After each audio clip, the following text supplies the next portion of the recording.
Hi, this is Pod Save the UK. I'm Coco Card. And I'm Nish Kumar. And this week, please save me from another Suella Braverman mess. Yes, that's right. The Roger Federer of British political fuck-ups is hogging the headlines again. She is already taking up way too much of my time. I'd much rather be focusing on the real stuff, the big issues. Like inventing a fair migration system and overhauling our moribund democracy. But don't worry, we're on it. Don't fret, with the help of our special guest, philosopher and economist Daniel Chandler.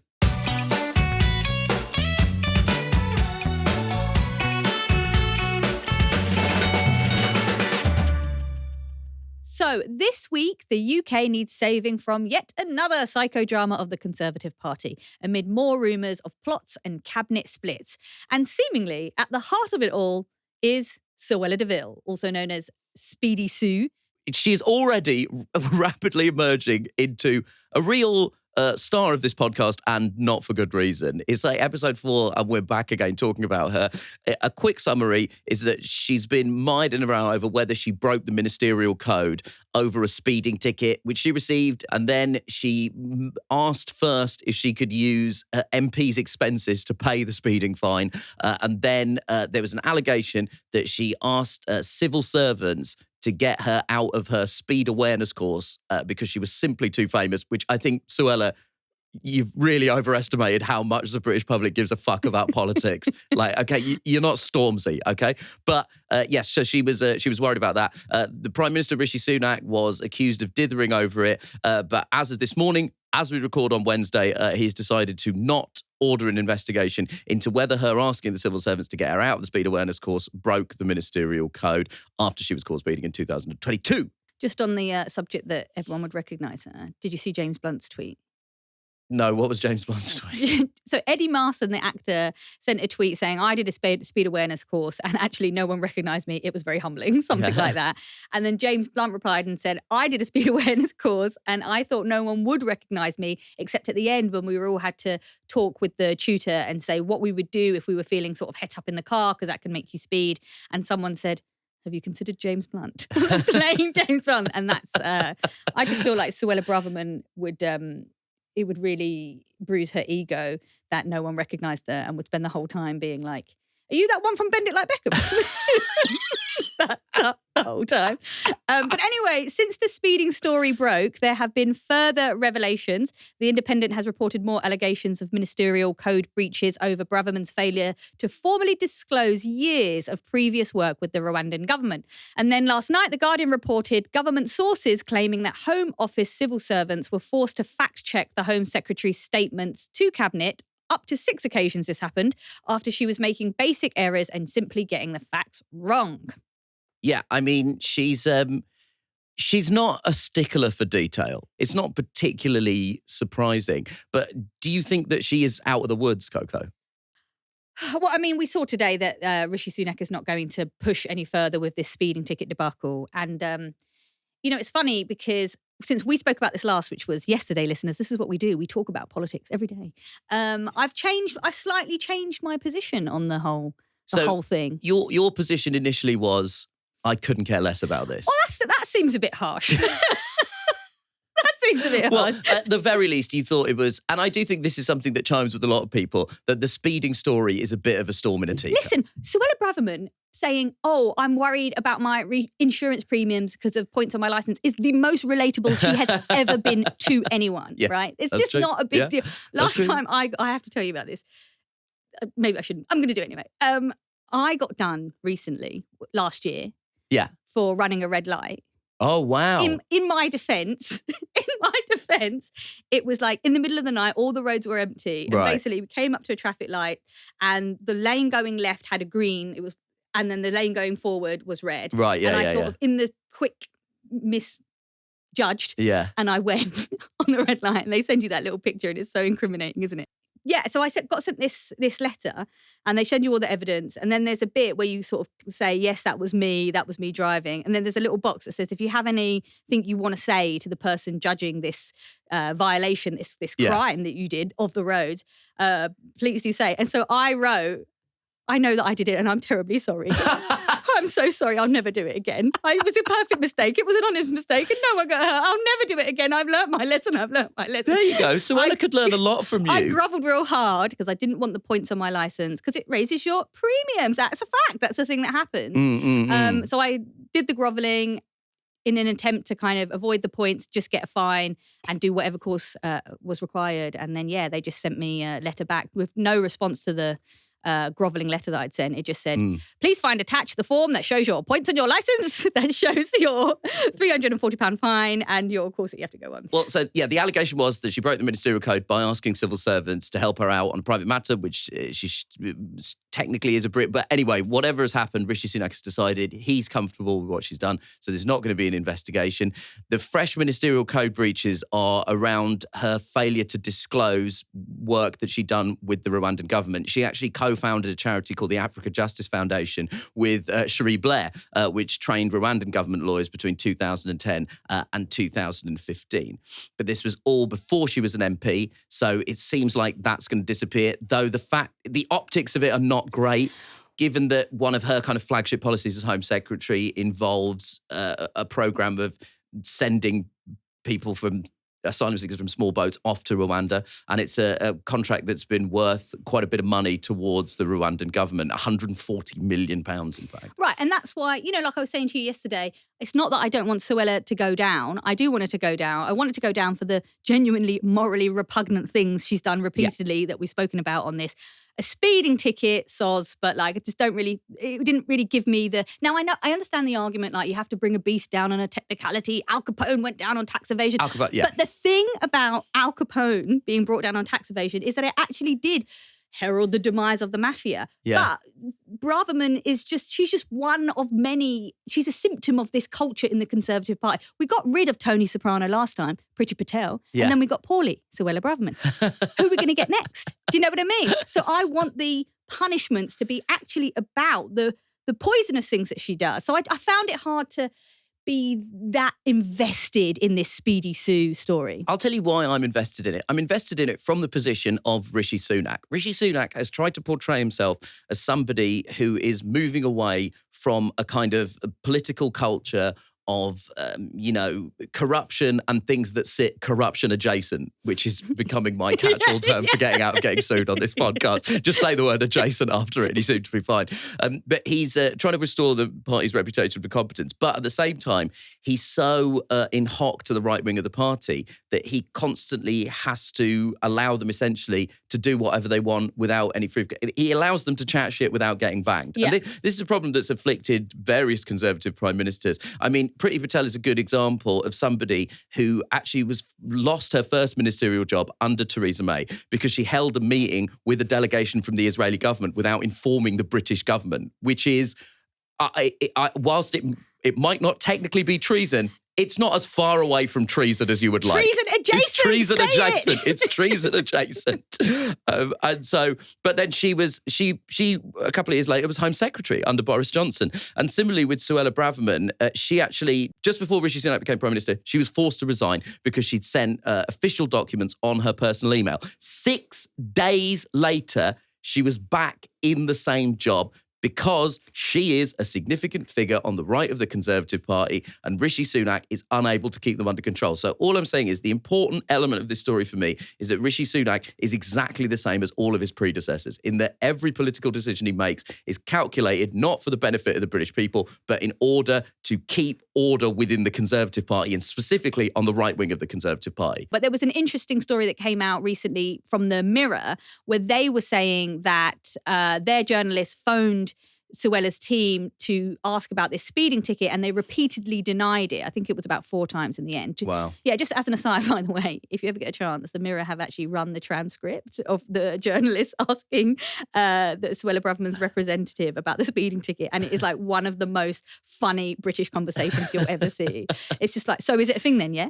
And the other person's like, what do you mean? What are you asking? What are you asking? I'm asking, is it a thing? I don't know what you're on about, mate. I don't know what you're on about. It's not what you expect from, but at the same time, relatable content. So we've all very much been there. Yeah, but I mean, look, Nish, I agree exactly with what you're saying. And that's why I'm saying since we've spoken, I have sort of come around to it. Also because of those additional stories that came out, not just the ticket, but also the situation with her relationship to the Rwandan government, and also this mirror story. In a way, all these little stories are kind of joining up to create a picture of her as a incompetent, certainly, but also opportunistic and shady politician. So actually, maybe all these little stories do have a value. So anyway, you've won. You won the fight. I owe you the next lunch or whatever.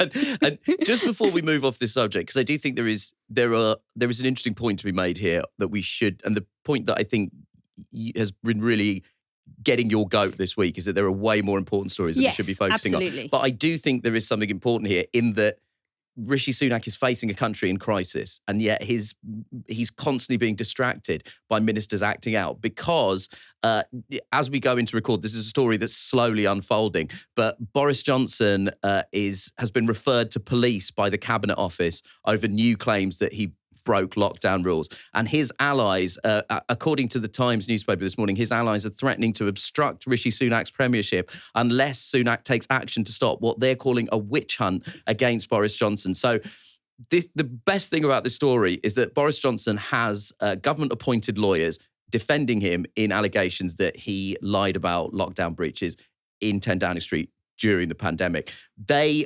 consulted various official records that Johnson has had and found that there were several visits to the Prime Minister's Grace and Favour residence, which is a very fancy term for holiday home. I hate the fact that we have to call Chequers, which is the name of the house, a Grace and Favour residence. Like it's a holiday home. It's a fancy caravan, okay? But there are allegedly several claims that they found in the official records of people that visit the Prime Minister in official Prime Ministerial residences and so there are now allegations that those records show that there were more lockdown breaches at Chequers. So his own lawyers had to refer that information to the Cabinet Office, and now that information has been referred to the police. And literally just before we started recording, Johnson has announced that he's let go his lawyers, presumably, because they turned him in. Like, it's basically Al Capone getting caught on tax evasion because his accountants handed over the returns.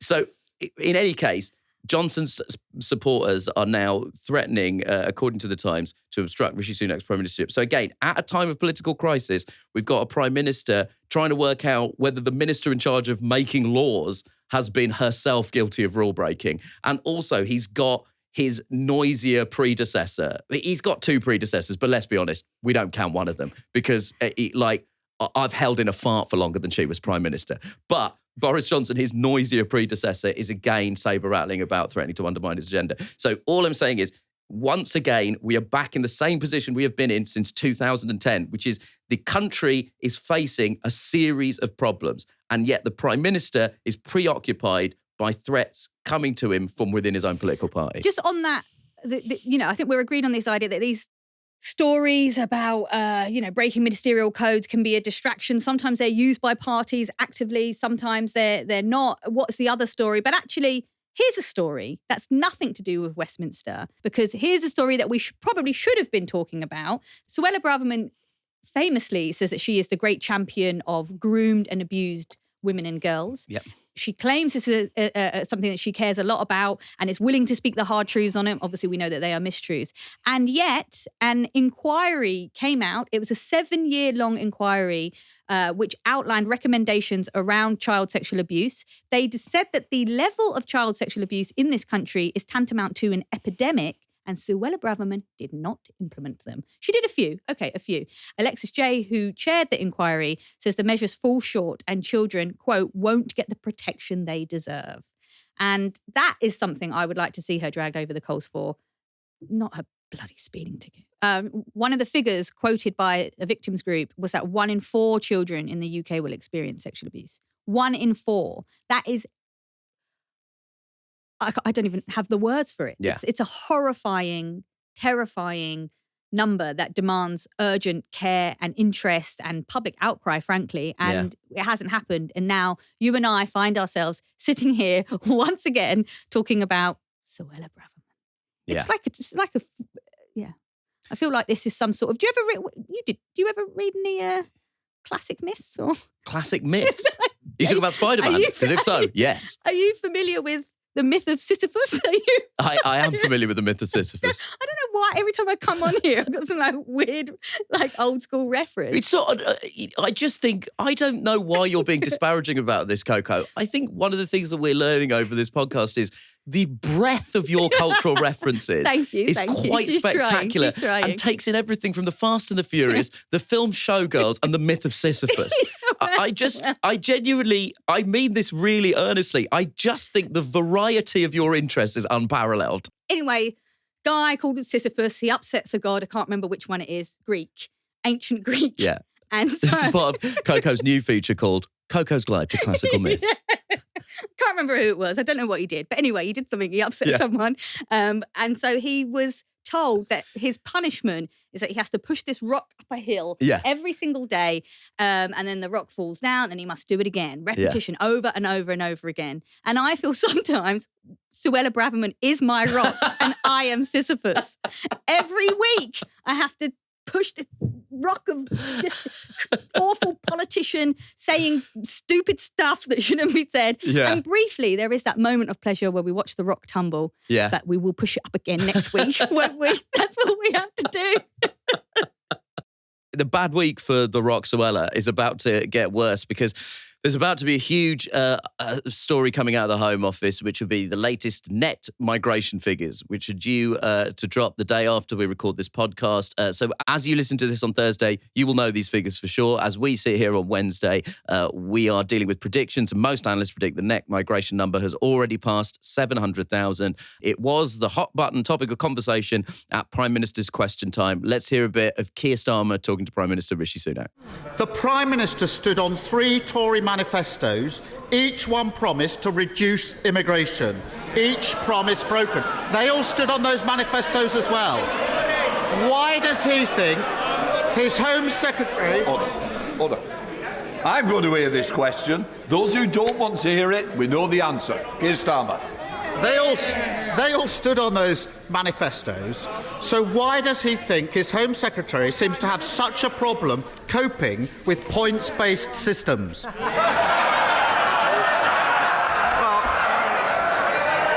Mr. Speaker. And the same respect will be shown, Prime Minister. Well, Mr. Speaker, just this week we announced the biggest ever single measure to tackle legal migration, removing the right for international students to bring dependents, toughening the rules on post-study work, and reviewing maintenance requirements. As so often, I find the conversation about immigration fundamentally depressing. And I find it depressing for 2 reasons. The first reason I find it depressing is for so long the Conservative Party said we want people to come here by safe and legal means. They've said we're against illegal immigration. We're against boats bringing asylum seekers over. We're against illegal immigration. We want to protect people from people smugglers. We want to stop illegal immigration. Now it turns out they don't fucking like legal immigration either. And the second thing that makes me really fundamentally depressed about it is that the Labour Party seems to also have accepted that line. So now there is a political consensus that there is a good number of immigrants that should come to this country, which But they don't know what the number is, crucially. They don't know what the number is. They just know that there's a number that we should be hitting that we're not hitting. Keir Starmer repeatedly quoted the figure of 250,000. Now, in terms of that figure, it's worth mentioning that of those visas, 53,820 went to Band 5 nurses. Now, if you have tried to use a hospital in this country, you will know that there is a staffing crisis in the National Health Service. We desperately need nurses to come to this country. Why are we framing this conversation that skilled workers coming into this country is now a bad thing? At what point do they just say, none of us fucking want foreigners in in this country? Because that's where it feels like it's heading to me. And I mean, so, You talk now, because I've become excited. I've become excited. Well, I mean, because some of the numbers, and again, we don't have them right now, but we expect that a significant contribution to this number is going to be Ukrainian refugees and also people from Hong Kong who have been resettled here as part of a scheme. They are British citizens at the end of the day. You know, those are 2 schemes that we would be proud of, that we would accept. And yet, despite that success story, there is still this culture. Any migration is bad. It's all bad. If any of our listeners are sometimes wondering, how do Nish and Coco get on so well? It's because we are real life friends. We are not thrown together. We were not thrown together by a pop Svengali. We're not the Spice Girls of political podcasting. Which one are you? Oh, I'm definitely somewhere between Scary and Ginger. Everyone who is a POC always picks Scary. Yeah, of course you have to pick Scary. I mean, she's a legend, obviously. But if I may return to a piece of stand-up comedy that I did in 2016, the Spice Girls are inherently racist because there was one black member and she was called Scary. Which was so outrageous. And they used to make her do raps when, with love, she cannot rap. No, she cannot rap. She was only scary in the sense that her talent and style and potential was scary to the mediocrity of the pop industry at the time. Anyway, there is no Simon Fuller / Cowell figure. No, exactly. Puppet mastering this process. And we met during a book that we worked on together called The Good Immigrant. And that came out, God, I went over 7 years ago? 2016, Yes. It was convened by Nikesh Shukla, who is a novelist and a cultural godfather in this country. I don't really know how to describe him beyond the simple fact that he is a writer and a novelist, but he is also a kind of, most people of colour our age who work in the media or in the arts owe him some debt of gratitude. Although he did text me the other day that the new Fast and Furious was rubbish, so I think he might be dead to me now. But anyway, moving at and at that time, that was 7 years ago. Yeah. You know, we were trying to talk about how we're not immigrants, we're British born. Yeah. We are British, but we felt that the poison of the xenophobia of the immigration debate, how it was affecting our everyday lives, how we saw the glum face of our friends and families, and how it had this kind of effect. I'm sorry it's to so say, disappointing to.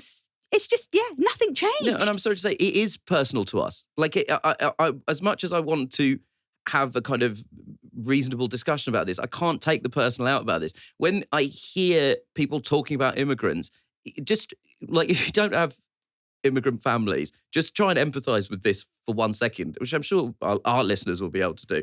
They're literally talking about my fucking mum and dad. That's who they're talking about. When they talk about immigrant numbers, they are referring to our parents, you know? So it is very difficult for this to not feel personal to some extent. Where we've ended up in a situation is we've gone from a book in 2016 that, as a kind of satirical barb aimed at people who try and categorise good and bad immigrants, we're now in a situation where the perception is there is no good immigrant. There is simply a good amount of immigrants. This show is sponsored by BetterHelp.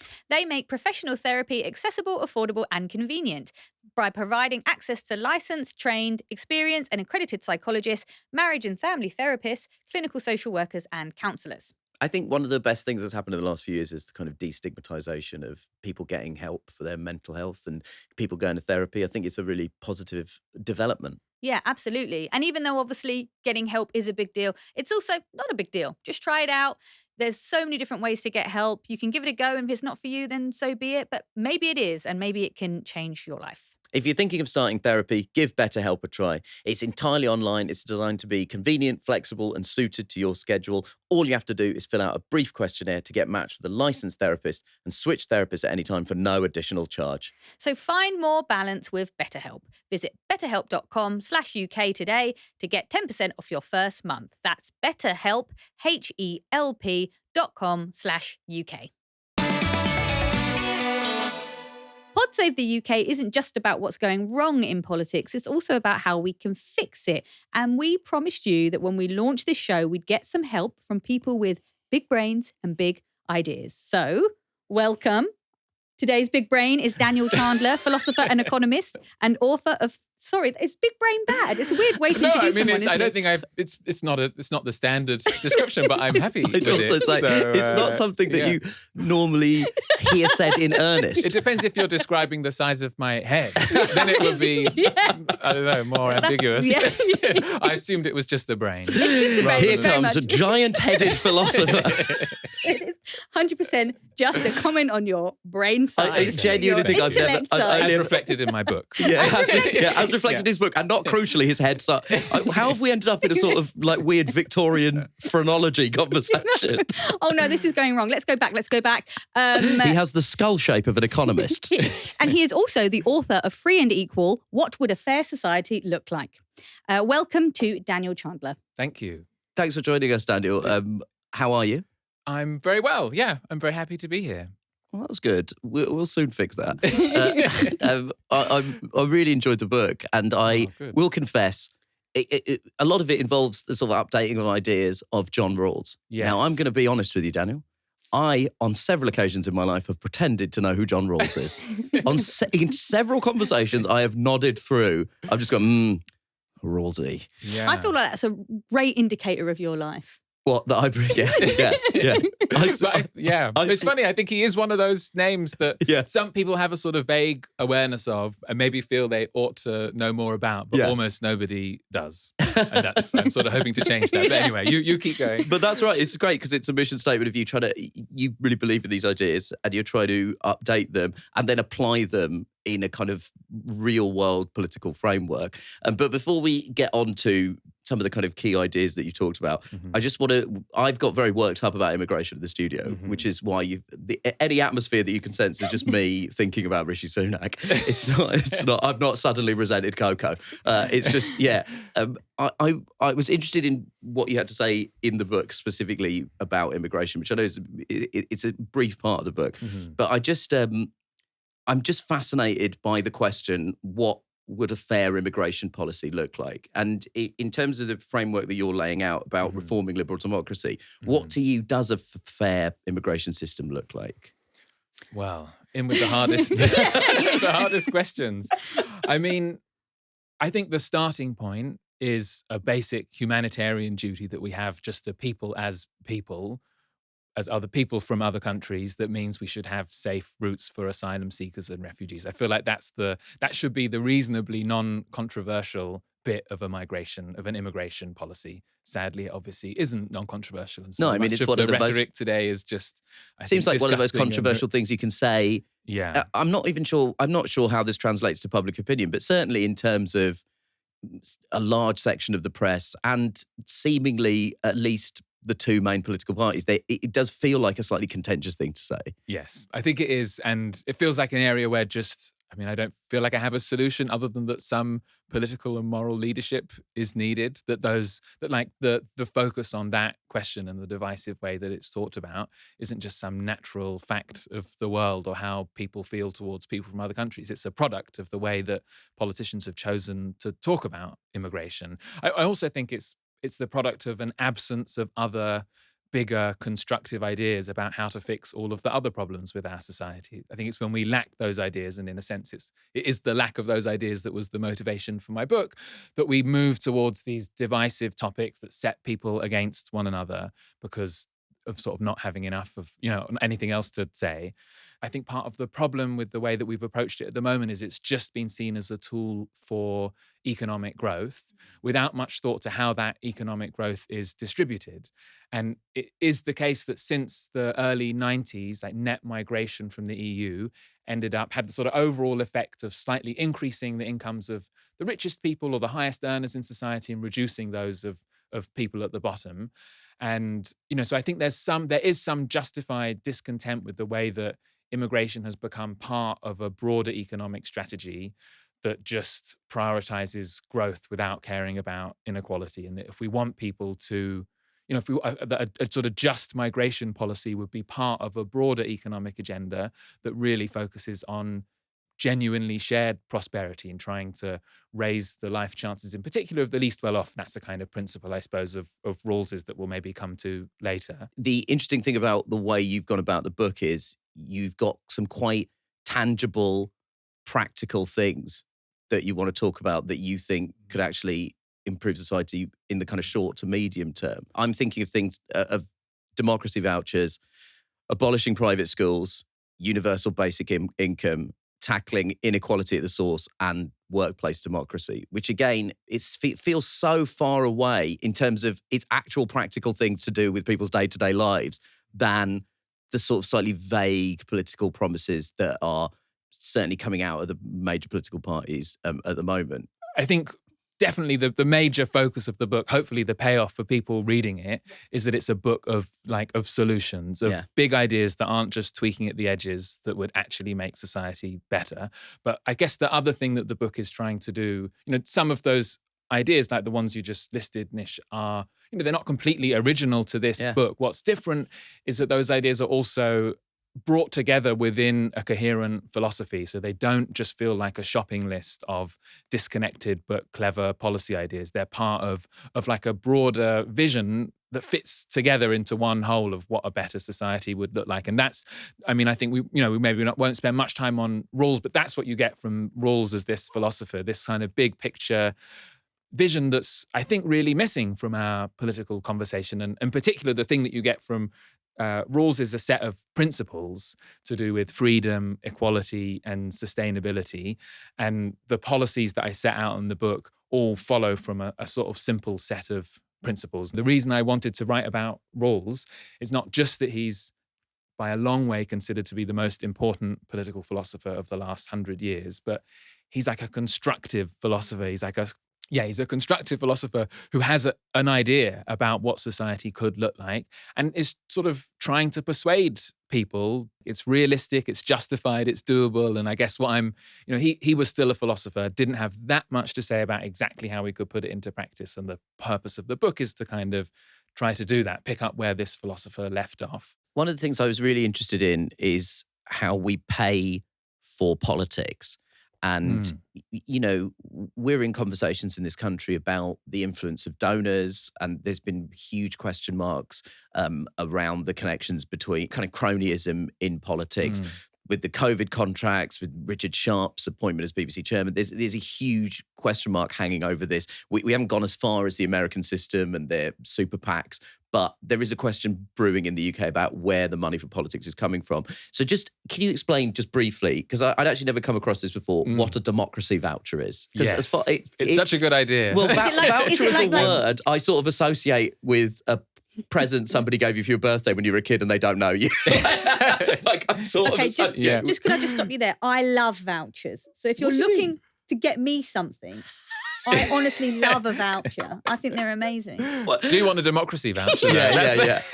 Democracy voucher, Nando's voucher. It's sort of, okay. How would a democracy voucher work? I get democracy. Yeah, basically the idea of a democracy voucher is, it's a solution to the problem of money in politics. So in the UK at the moment, I think in 2019, it was just over 100 super donors were responsible for nearly half of all donations to political parties. God. Each of those people giving around $450,000 each on average. So the idea of democracy vouchers is, the starting point is that is obviously a ridiculous way to organize a democracy if the principle that underpins democracy is one of political equality. And the alternative, in a way, has two parts. One is to limit private donations to a low level. But obviously, we do need money in politics. We just don't want it to be coming from this small and unrepresentative donor class. Yeah. And the idea of democracy vouchers is that you would give every citizen an equal amount of money per year or per election cycle, say, I don't know, £20, £50, that they could give to the party of their choice, which is a policy that would just completely transform the incentives of our political system. It would mean that rather than having to go cap in hand to this rich and unrepresentative donor class, parties would have to appeal to everyone on an equal basis. Refillable Cokes. Refillable Cokes? Well, I'm just sorry, I was thinking about Nando's. Oh, Cokes. I see. Yes. You've mentioned Nando's and distracted yourself. Yeah. Anyway, sorry, please continue. But I do think that would be a winning.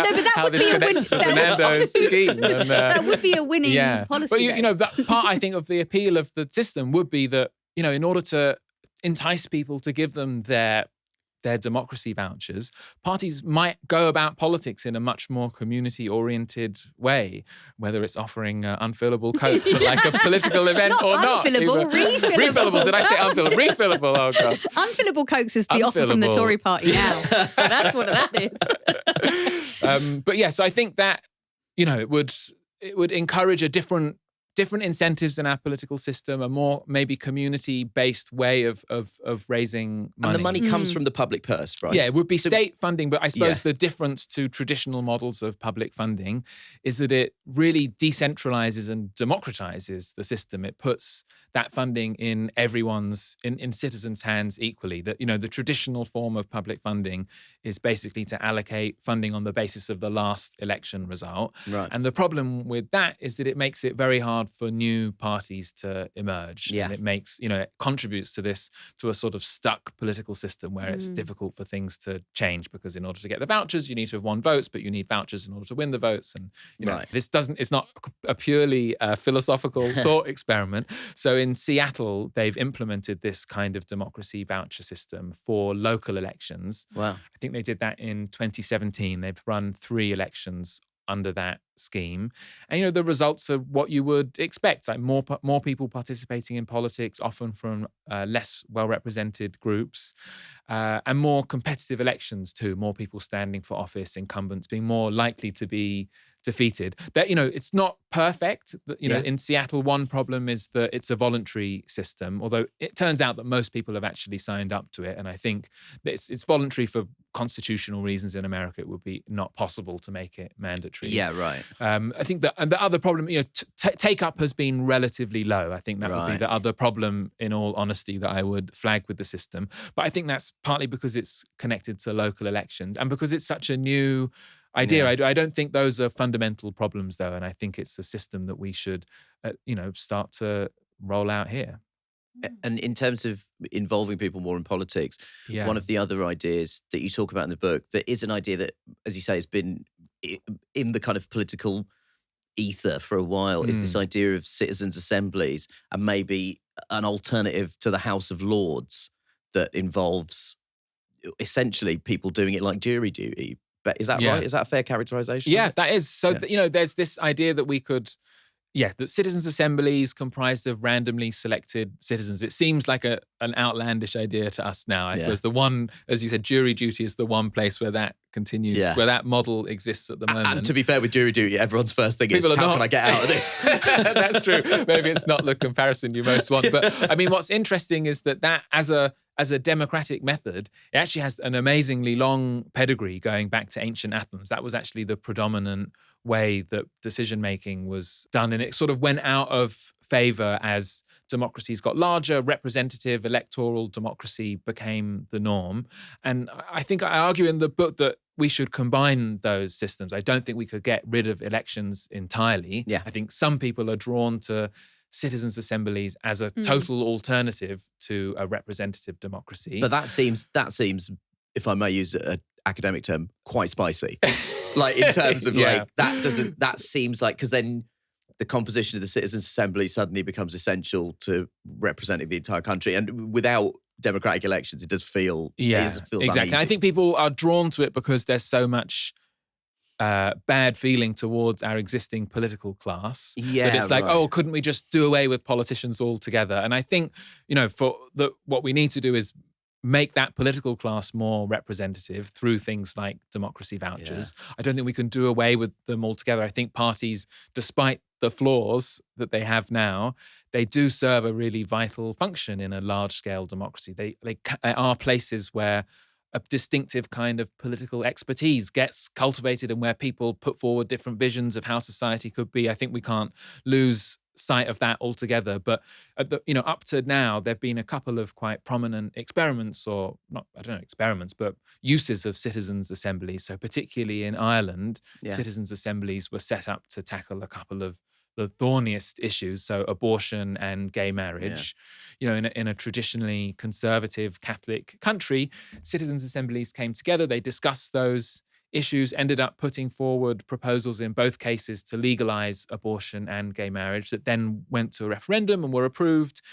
And I suppose the question I'm trying to think through in the book is how to integrate that method into the core functioning of our democratic system. And so one way of doing that would be to have a chamber. A second chamber could be replacing the House of Lords, where citizens are selected on that basis. You could do it in other ways too. You could also have a system like in America, where if enough citizens sign a petition, you have a referendum. So you could have a different system where citizens could sign a petition and initiate a citizens' assembly that would, I think, lead to maybe would end up with a referendum, but it would be a much better informed referendum, because everyone would be able to see, to follow the deliberation of a group that actually sat down and thought through things, and we maybe wouldn't end up with the kind of mess that we had with the Brexit referendum, where I think it wasn't the most informed votes. I love the idea of a citizens' assembly, but as I was reading your book, I did have one question about it, and that relates to some of the things you were saying about free speech.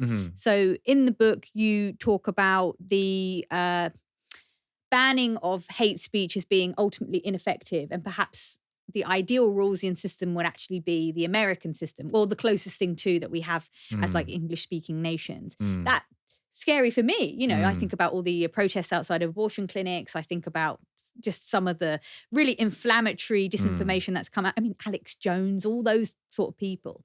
And I find it hard to imagine that you could have a functional citizens' assemblies if you didn't have certain restrictions on hate speech. I wondered if you could explain that relationship. What I'm skeptical about is laws that ban the expression of an opinion, of particular opinions in any context. So I suppose that, like in the book, I argue that, you could prevent, I'm trying to think of that like banning direct racist abuse on the streets, that obviously we should do.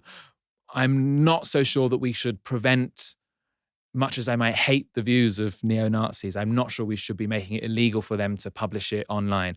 I think it's a difficult question. I think these issues about free speech are even more complicated, I think, in the age of the internet and social media, where speech can have all sorts of, the link. It's much harder to draw the link between speech and violence that I think should be the sort of focal point for free speech laws. But I guess that link is becoming more the link itself, I agree with you, is important to establish, but it's becoming harder to establish. An example that comes to my mind is obviously the incel culture. Of course, these men are welcome to say that women should be stuck in the kitchen, but we are beginning to see a correlation between that and lone shooters, and we are beginning to see a correlation between that and a threatening environment for young women in schools. I don't think we're going to solve it right here. But what I would say is I really did strongly agree with your point where you said that the state should have a role of not just sort of saying that's bad, but also saying what's good. My view is that when it comes to banning speech, our primary criteria should be what's necessary to prevent direct harassment and violence.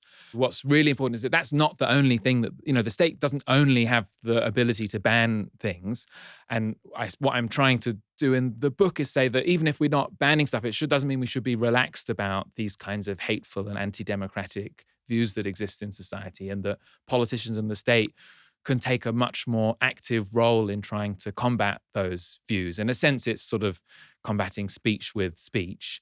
I suppose I'm trying to carve out an area that's, there's like the coercive force of the state in banning things. Then there's the persuasive role of the state in trying to combat these kinds of views. And I think that, the sort of hardcore free speech advocates don't want to go there. And I suppose that's my attempt to find a way to tackle these views that doesn't just rest on banning stuff.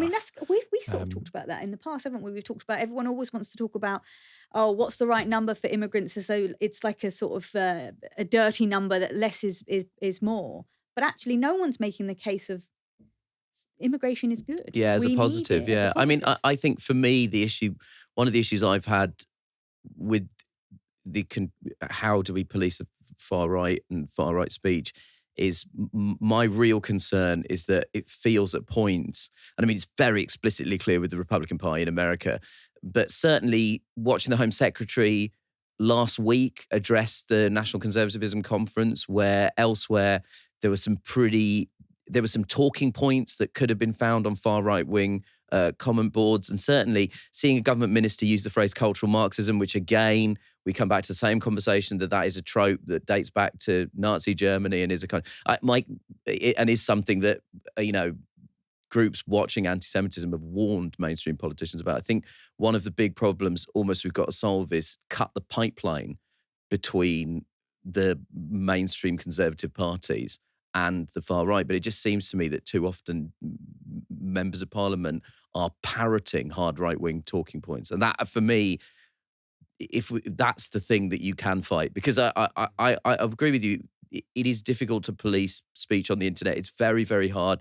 We also, I don't think we spend enough time acknowledging these kind of difficult grey areas. And I think protesting at abortion clinics is such a difficult ethical grey area, because instinctively I would say everybody at this table, and I would assume all of our listeners, are both simultaneously in favour of the right to protest as an absolute essential freedom, but equally in favour of the rights of women to go and get abortions without being harassed by campaigners. And I think I think it's probably important that we at least acknowledge that there are these difficult grey areas.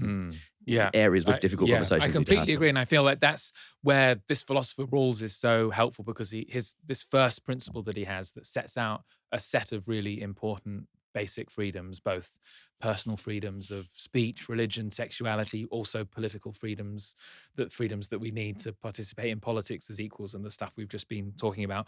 All of those freedoms matter, and none takes an automatic priority over all of the others. And I think part of the problem in the debates that we have about whatever freedoms, whether it's, protest versus the right to abortion or others, is there is a tendency towards for those debates to be polarized, and for one side to just assert that its freedom of religious expression or of protest, or has to take absolute priority over everything else. And before we let you go, I just want to ask you one more question, because I do think one of the things that's so interesting about you is you're an academic, an economist, but you also worked as a civil servant for a time, and you worked in the office of the Deputy Prime Minister and in the policy unit for David Cameron. So you have actual experience of delivery and how these systems actually work. Do you feel optimistic that in terms of how our political system is set up, we will be able to deliver on some of these big, potentially society-saving ideas? Is there a desire for big ideas to be brought into the current framework that we have? Because the only thing that concerns me is there's a lot of very clever people I know that did work in politics and policy and have now just decided that they're better off working in either academia or in pressure groups or charities. Are you in academia because you believe the system was unsavable? That's the question that concerns me. Yeah, good.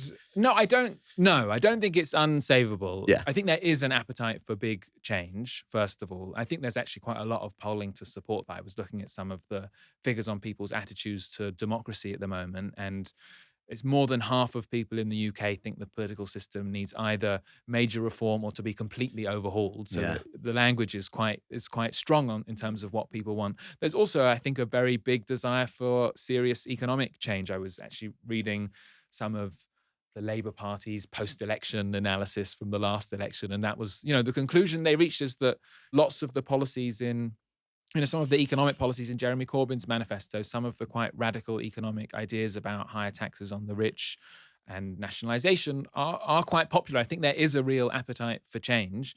And I suppose the reason I stepped out of politics and into academia was a feeling that what was missing was, I suppose, something that really brought all these ideas together. Right. What progressive parties have been missing is this kind of vision that there's a tendency to be, for them to feel like they're just following focus groups and polling, and they just put forward the policies that they think are the sort of tweaks that are feasible at the next election.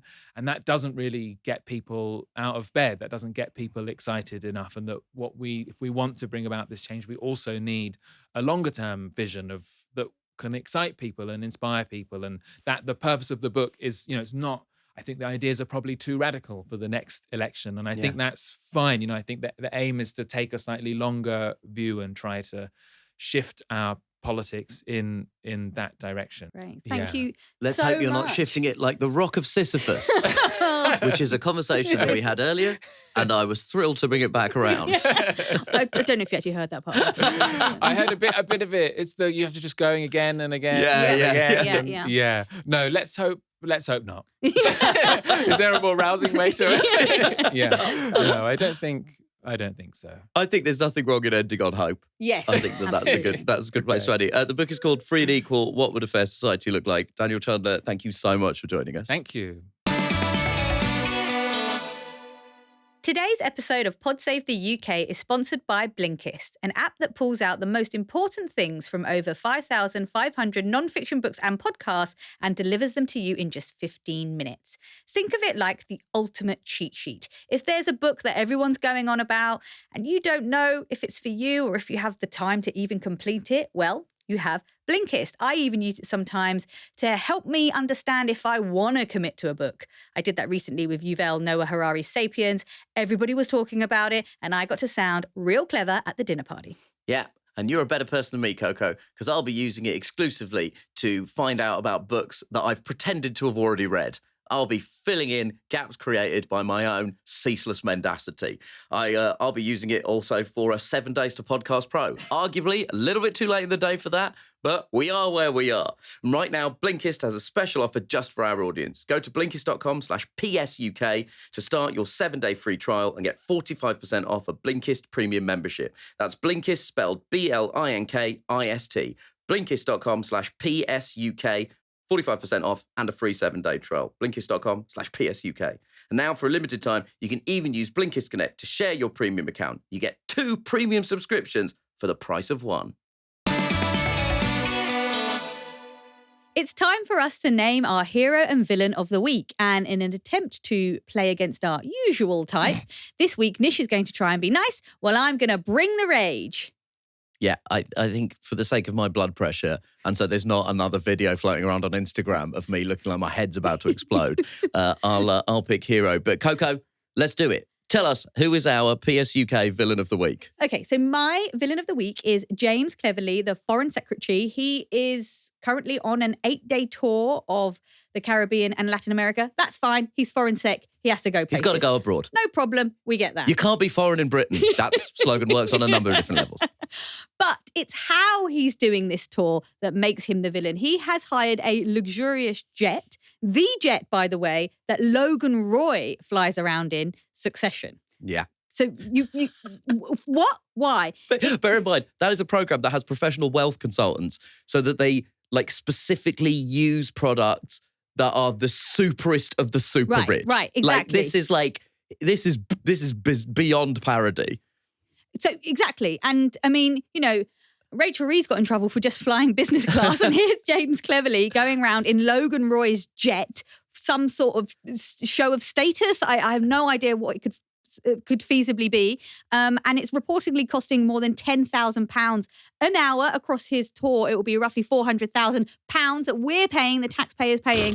And I mean, when you see the tour, right? So far, he's gone to Kingston, Jamaica, Cartagena and Bogota in Colombia, scheduled stops in Chile and Brazil. I mean, it sounds great, doesn't it? It sounds absolutely lovely. And then you see the pictures of him.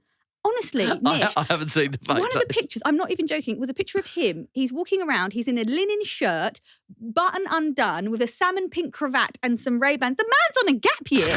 He's on a tax... What is he, Benoit Blanc? He is on a gap year. He's having the best time on our dime.